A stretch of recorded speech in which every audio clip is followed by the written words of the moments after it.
പ്രിയപ്പെട്ട കുട്ടികളെ, കാലം ദർശിച്ച രസാനുഭൂതികൾ എന്ന യൂണിറ്റിലെ രണ്ടാമത്തെ പാഠമാണ് ധർമ്മിഷ്ഠനായ രാധേയൻ. P.K. ബാലകൃഷ്ണൻ രചിച്ച ഇനി ഞാൻ ഉറങ്ങട്ടെ എന്ന നോവലിൽ നിന്നെടുത്ത ഒരു ഭാഗമാണിത്. 1926 എറണാകുളം എടവനക്കാട്ടാണ് P.K. ബാലകൃഷ്ണൻ ജനിച്ചത്. നോവലിസ്റ്റ്, ചരിത്ര ഗവേഷകൻ, നിരൂപകൻ, പത്രപ്രവർത്തകൻ എന്നീ നിലകളിൽ പ്രസിദ്ധനായിരുന്നു. ഇനി ഞാൻ ഉറങ്ങട്ടെ, പ്ലൂട്ടോ, പ്രിയപ്പെട്ട പ്ലൂട്ടോ എന്നീ നോവലുകളും, ചന്തുമേനോൻ ഒരു പഠനം, നോവൽ സിദ്ധിയും സാധനയും, കാവ്യകല കുമാരനാശാനിലൂടെ തുടങ്ങിയ നിരൂപണങ്ങളും, ടിപ്പു സുൽത്താൻ എന്ന ജീവചരിത്രവും, നാരായണ ഗുരു എന്ന സമാഹാരവും പ്രസിദ്ധീകരിച്ചിട്ടുണ്ട്. കേരള സാഹിത്യ അക്കാദമി അവാർഡ്, വയലാർ അവാർഡ് തുടങ്ങിയ പുരസ്കാരങ്ങൾ ലഭിച്ച ഇദ്ദേഹം 1991 അന്തരിച്ചു. മഹാഭാരത കഥ ആലംബമാക്കി P.K. ബാലകൃഷ്ണൻ രചിച്ച നോവലാണ് ഇനി ഞാൻ ഉറങ്ങട്ടെ എന്നത്. യദുവംശരാജാവായ ശൂരസേനൻ്റെ മക്കളായിരുന്നു പൃഥയും വസുദേവരും. ഈ വസുദേവരുടെയും ദേവകിയുടെയും പുത്രനാണ് കൃഷ്ണൻ. കൃഷ്ണൻ്റെ അച്ഛൻ്റെ പെങ്ങളാണ് പൃഥ. മക്കളില്ലാതെ ദുഃഖിതനായിരുന്ന കുന്തിഭോജൻ എന്ന രാജാവ് തൻ്റെ മാതൃ സഹോദരനായ ശൂരസേനൻ്റെ പുത്രിയായ പൃഥയെ ദത്തെടുത്തു വളർത്തി. കുന്തിഭോജൻ്റെ കൊട്ടാരത്തിൽ വളർന്ന പൃഥ അങ്ങനെ കുന്തി എന്നറിയപ്പെട്ടു. സിദ്ധി എന്ന ഒരു ദേവസ്ത്രീയുടെ അംശത്തിൽ നിന്നാണ് കുന്തി ജനിച്ചത് എന്നും പ്രസ്താവനയുണ്ട്. ഒരിക്കൽ ദുർവാസാവ് മഹർഷി കുന്തിഭോജൻ്റെ കൊട്ടാരത്തിൽ വന്നു. അദ്ദേഹത്തെ പരിചരിക്കാൻ കുന്തിയാണ് നിയോഗിക്കപ്പെട്ടത്. അവളുടെ പരിചരണത്തിൽ സംതൃപ്തനായി തീർന്ന ദുർവാസാവ് അവൾക്ക് 5 മന്ത്രങ്ങൾ ഉപദേശിച്ചു കൊടുത്തു. ആ മന്ത്രങ്ങൾ ചൊല്ലിക്കൊണ്ട് ഏതേത് ദേവന്മാരെ ആവാഹിക്കുന്നുവോ അവരുടെ പ്രീതി മൂലം സന്താനങ്ങളുണ്ടാവും എന്ന് മഹർഷി അനുഗ്രഹിക്കുകയും ചെയ്തു. മന്ത്രശക്തി ഒന്ന് പരീക്ഷിച്ചറിയാൻ ആ പെൺകുട്ടിക്ക് തിടുക്കമായി. അവയിൽ ഒരു മന്ത്രം കുന്തി സൂര്യഭഗവാന്റെ നേർക്ക് പ്രയോഗിച്ചു. സൂര്യനിൽ നിന്ന് അവൾക്കൊരു പുത്രൻ ജനിച്ചു. അവിവാഹിതയായ ആ പെൺകുട്ടി ആകെ പരിഭ്രമിച്ചു. ഒടുവിൽ കുഞ്ഞിനെ ആരുമറിയാതെ ഒരു പെട്ടിയിൽ ഭദ്രമായി അടച്ച് നദിയിൽ ഒഴുക്കിവിട്ടു. സൂതവംശത്തിൽ പിറന്ന അധിരഥൻ എന്ന ഒരാൾ ആ പെട്ടി ഒഴുകി വരുന്നത് കാണുകയും അത് കരയ്ക്കടുപ്പിച്ച് അതിനുള്ളിലുണ്ടായിരുന്ന കുഞ്ഞിനെ എടുത്ത് വളർത്തുകയും ചെയ്തു. അങ്ങനെ അധിരഥനും പത്നി രാധയും എടുത്തു വളർത്തിയ ആ കുഞ്ഞ് രാജവംശത്തിൽ ജനിച്ചവനായിട്ടും സൂതനായി വളർന്നു. ജന്മനാ തന്നെ അവൻ്റെ ശരീരത്തിൽ സ്വർണം കൊണ്ടുണ്ടാക്കിയ കവചകുണ്ടലങ്ങൾ ഉണ്ടായിരുന്നു. അതുകൊണ്ട് ആ അച്ഛനും അമ്മയും അവനെ കർണൻ എന്ന് വിളിച്ചു. രാധയുടെ മകനായതുകൊണ്ട് രാധേയൻ എന്നും അവൻ അറിയപ്പെട്ടു. പ്രതാപശാലിയായ ഒരു സോമവംശ രാജാവായിരുന്നു കുരു. ധൃതരാഷ്ട്രരുടെയും പാണ്ഡുവിൻ്റെയുമൊക്കെ പൂർവികനായിരുന്നു കുരു. അതുകൊണ്ട് കൗരവരും പാണ്ഡവരുമെല്ലാം കുരുവംശജാതന്മാർ എന്നറിയപ്പെട്ടു. ധൃതരാഷ്ട്രർക്ക് ഗാന്ധാരിയിലുണ്ടായ 101 മക്കളിൽ ഒന്നാമനായ സുയോധനൻ്റെ അല്ലെങ്കിൽ ദുര്യോധനൻ്റെ പക്ഷത്തായിരുന്നു കർണൻ. പാണ്ഡവരുടെ മൂത്ത ജ്യേഷ്ഠനായിരുന്നിട്ടും സുയോധനൻ്റെ പക്ഷത്ത് നിൽക്കുന്നതിനാണ് കർണന് യോഗമുണ്ടായത്. പാണ്ഡവരും കൗരവരും തമ്മിലുള്ള കുരുക്ഷേത്ര യുദ്ധം ഉറപ്പായപ്പോൾ കർണനെ പാണ്ഡവ പക്ഷത്തേക്ക് അവൻ്റെ ജന്മരഹസ്യം പറഞ്ഞുകൊടുത്ത് കൂട്ടിക്കൊണ്ടുപോരാനായി കൃഷ്ണൻ സമീപിക്കുന്നതാണ് പാഠഭാഗം. പരാജിതൻ എന്നു വിലയിരുത്തപ്പെട്ട കർണൻ്റെ ജീവിതത്തെ മഹത്തരമാക്കും വിധം പുതിയ വീക്ഷണകോണിലൂടെ നോക്കിക്കാണുകയാണ് ഇനി ഞാൻ ഉറങ്ങട്ടെ എന്ന നോവലിൽ. ആധുനിക മനഃശാസ്ത്രത്തിൻ്റെ സങ്കേതങ്ങളിലൂടെ പുരാണ കഥാപാത്രങ്ങളെ വിശകലനം ചെയ്ത് അവതരിപ്പിക്കുന്ന ഈ നോവലിൻ്റെ ശൈലി അനുവാചകരെ ഏറെ ആകർഷിച്ചിട്ടുണ്ട്. മഹാഭാരതത്തിലെ ഈടുറ്റ കഥാപാത്രമായ കർണൻ്റെ ധർമാധിഷ്ഠിതമായ സ്വപ്രത്യയസ്ഥൈര്യവും അഥവാ സ്വന്തം തീരുമാനത്തിൽ ഉറച്ചു നിൽക്കുന്ന അവസ്ഥയും ത്യാഗവും വെളിപ്പെടുന്നതാണ് ധർമ്മിഷ്ഠനായ രാധേയൻ എന്ന പാഠഭാഗം. നോവലിലെ 11-ാം അധ്യായത്തിൽ നിന്ന് കർണൻ്റെ സ്വഭാവ സവിശേഷതകൾ വെളിപ്പെടുന്ന ചില സന്ദർഭങ്ങൾ കൂട്ടിച്ചേർത്താണ് പാഠഭാഗം തയ്യാറാക്കിയിരിക്കുന്നത്.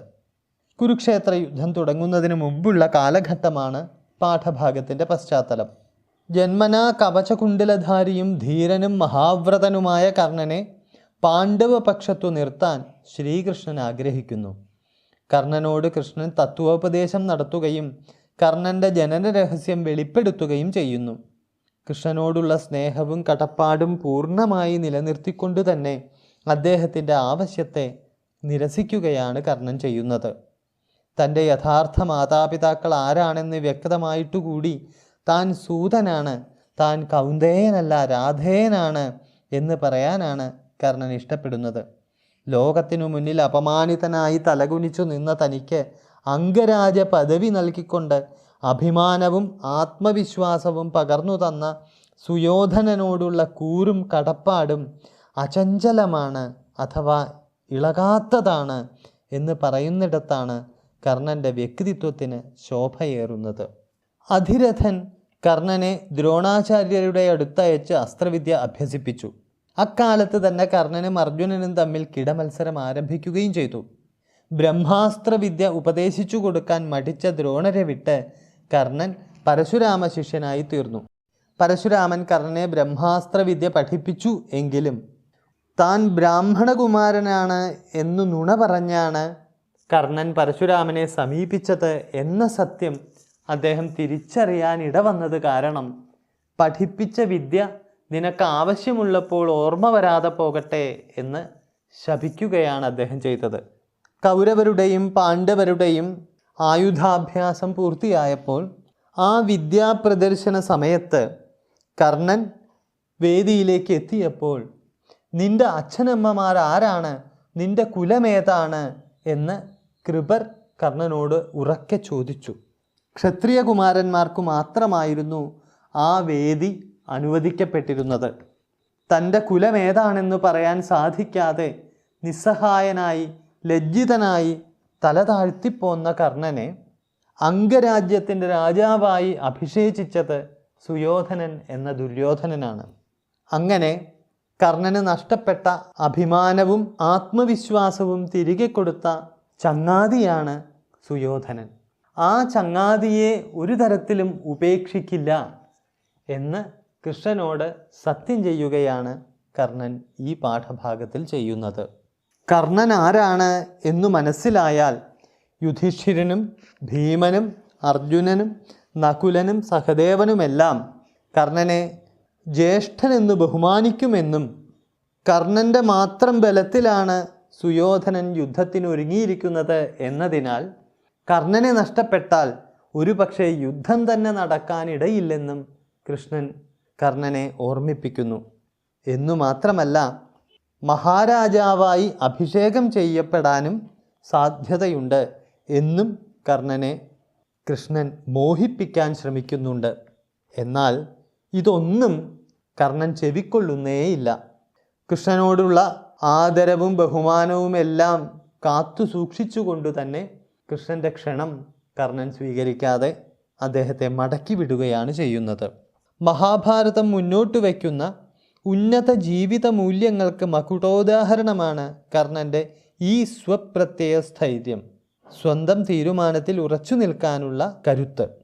അധികാരങ്ങൾക്കും സമ്പത്തിനും പ്രശസ്തിക്കും ആർഭാട ജീവിതത്തിനും വേണ്ടി എല്ലാ ജീവിത മൂല്യങ്ങളെയും ബലി കൊടുത്ത് സൗഹൃദങ്ങളെയും രക്തബന്ധങ്ങളെയും കടപ്പാടുകളെയും നിഷ്കരുണം തള്ളിക്കളയുന്ന മനുഷ്യരുള്ള ഇക്കാലത്ത് കർണൻ്റെ ജീവിതവ്രതവും ത്യാഗവും ബന്ധങ്ങളോടുള്ള കടപ്പാടും ഉപകാരസ്മരണയും അനുകരണീയമായ മാതൃകയാണ്. ജീവിതത്തെക്കുറിച്ച് ശരിയായ കാഴ്ചപ്പാടും സ്വതന്ത്രമായി തീരുമാനങ്ങൾ എടുക്കുവാനുള്ള കഴിവും ശരിയായ തീരുമാനങ്ങളിൽ ഉറച്ചു നിൽക്കുവാനുള്ള ആത്മധൈര്യവും നമ്മിൽ വളർത്തിയെടുക്കുവാൻ കർണൻ്റെ ജീവിത മുഹൂർത്തങ്ങൾ തീർച്ചയായും സഹായകമാവും. ജന്മരഹസ്യം കർണനെ അറിയിക്കാനായി ദാരുകൻ തെളിക്കുന്ന തേരിൽ കർണനെ കൂട്ടി ഏകാന്തമായ ഒരു വനാന്തർഭാഗത്തേക്ക് കൃഷ്ണൻ കൊണ്ടുപോകുന്നു. ഒറ്റയൊറ്റയായുള്ള കുളമ്പടി ശബ്ദം എന്ന ഒരു പ്രയോഗം ആ സന്ദർഭത്തിൽ പാഠഭാഗത്ത് കാണാം. വനാന്തർഭാഗത്തെ നിശബ്ദതയും അതിനെ തകർത്തുകൊണ്ടു കടന്നു വന്ന കുതിരകളുടെ ഒറ്റയൊറ്റ കുളമ്പടി ശബ്ദവും ഉണ്ടാക്കുന്ന അനുഭൂതി ഈ വരികൾക്ക് ഏറെ സവിശേഷത നൽകുന്നുണ്ട്. ആ കാട് നിശബ്ദമാണ്. തേരിലുള്ളവരും ഒന്നും മിണ്ടുന്നില്ല. ആകപ്പാടെ കേൾക്കുന്നത് കുതിരക്കുളമ്പടിയുടെ ഒറ്റയൊറ്റയായ ശബ്ദം മാത്രം. ഇങ്ങനെ കർണനോട് മനസ്സു തുറന്ന് സംസാരിക്കാനുള്ള ഒരു അവസ്ഥ കൃഷ്ണനായി ഒരുക്കി കൊടുക്കുകയാണ് നോവലിസ്റ്റ് ചെയ്തിരിക്കുന്നത്. നിരവധി സമസ്ത പദങ്ങൾ നമുക്ക് ഈ പാഠഭാഗത്ത് കാണാം. വേദപാരംഗതൻ, വേദത്തിൻ്റെ പാരം ഗമിച്ചവൻ.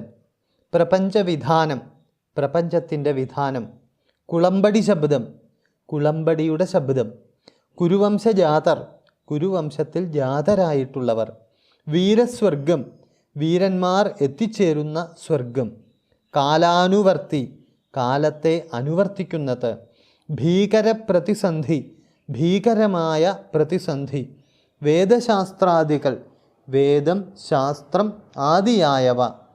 പാദധൂളി, പാദത്തിലെ ധൂളി തുടങ്ങിയവ ചിലത് മാത്രമാണ്.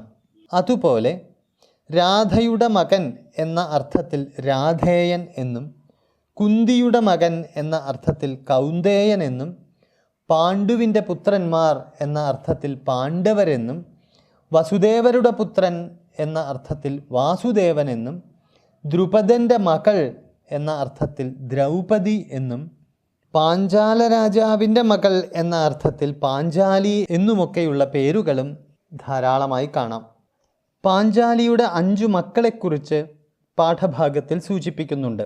യുധിഷ്ഠിരന് അഥവാ ധർമ്മപുത്രനു ജനിച്ച മകനാണ് പ്രതിവിന്ധ്യൻ.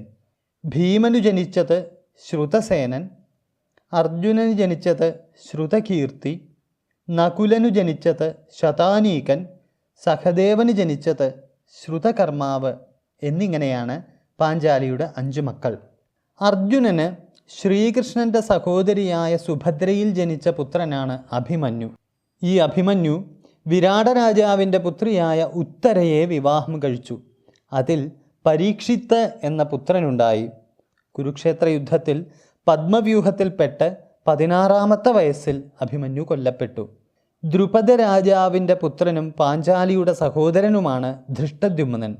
പാണ്ഡവരുടെയും കൗരവരുടെയും ഗുരുവായ ദ്രോണാചാര്യരെ വധിക്കുന്നതിനു വേണ്ടി ദ്രുപദ രാജാവ് യാഗമനുഷ്ഠിച്ചുണ്ടായ പുത്രനാണ്. ദ്രോണരെ വധിച്ച ധൃഷ്ടദ്യുമ്നനെ ഭാരതയുദ്ധത്തിൻ്റെ അവസാന രാത്രിയിൽ പാണ്ഡവ കുടീരത്തിൽ വച്ച് ദ്രോണപുത്രനായ അശ്വത്ഥാമാവ് അഥവാ ദ്രൗണി ക്രൂരമായി വധിക്കുകയാണുണ്ടായത്. പാണ്ഡവരുടെ കുലഗുരുവായ ഒരു മഹർഷിയാണ് ധൗമ്യൻ. അവരുടെ എല്ലാ കർമ്മങ്ങളിലും ആത്മീയ ഗുരുവായി പ്രശോഭിച്ചിരുന്ന പുരോഹിതനാണ് അദ്ദേഹം. ഭാരതത്തിലെ ഒരു പ്രാചീന രാജ്യമാണ് പാഞ്ചാല രാജ്യം. പാണ്ഡവ ഭാര്യയായ ദ്രൗപദി പാഞ്ചാല രാജാവായ ദ്രുപദൻ്റെ മകളാണ്. മാത്സ്യരാജ്യം എന്നത് വിരാട രാജാവിൻ്റെ രാജ്യമാണ്. പാണ്ഡവർ അജ്ഞാതവാസം വിരാട രാജധാനിയിലായിരുന്നു ചെലവഴിച്ചത്. വിരാടൻ ഭാരതയുദ്ധത്തിൽ ദ്രോണരാൽ വധിക്കപ്പെട്ടു. വിഷ്ണുവിൽ നിന്ന് തുടങ്ങുന്ന വംശാവലിയുടെ അവസാനത്തെ കണ്ണിയാണ് ചേതി. അദ്ദേഹം ഭരിച്ചിരുന്ന രാജ്യമാണ് ചേതി രാജ്യം. ചേതിയിൽ നിന്ന് ചേതി വംശം തുടങ്ങുന്നു. രാജ്ഞി എന്ന പട്ടം ലഭിച്ചിട്ടുള്ള പ്രധാന ഭാര്യയെയാണ് പട്ടമഹിഷി എന്ന് പറയുന്നത്. പട്ടാഭിഷേക സമയത്ത് ഭർത്താവിനോടൊപ്പം സിംഹാസനത്തിലിരുന്ന് അഭിഷിക്തയായവൾ എന്ന അർത്ഥത്തിലാണ് പട്ടമഹിഷി എന്ന പദം ഉപയോഗിക്കുന്നത്. കൃപർ എന്ന കൃപാചാര്യർ ധനുർവേദ വിദഗ്ധനായ ശരദ്വാൻ എന്ന മുനിക്ക് ജ്വാലാവതി എന്ന അപ്സര സ്ത്രീയിൽ ജനിച്ച പുത്രനാണ്. ദ്രോണർക്കു മുമ്പ് പാണ്ഡവരെയും കൗരവരെയും അസ്ത്രവിദ്യ അഭ്യസിപ്പിച്ചത് ഇദ്ദേഹമായിരുന്നു. നമ്മുടെ 7 ചിരഞ്ജീവികളിലൊരാളാണ് ഇദ്ദേഹം. കൃഷ്ണൻ പോയതിനു ശേഷം കുന്തിദേവിയും കർണൻ്റെ അടുത്തു വന്ന് പാണ്ഡവ പക്ഷത്തേക്ക് കർണനെ ക്ഷണിക്കുന്നുണ്ട്. എന്നിട്ടും പാണ്ഡവർ എന്നും 5 പേരായിരിക്കും.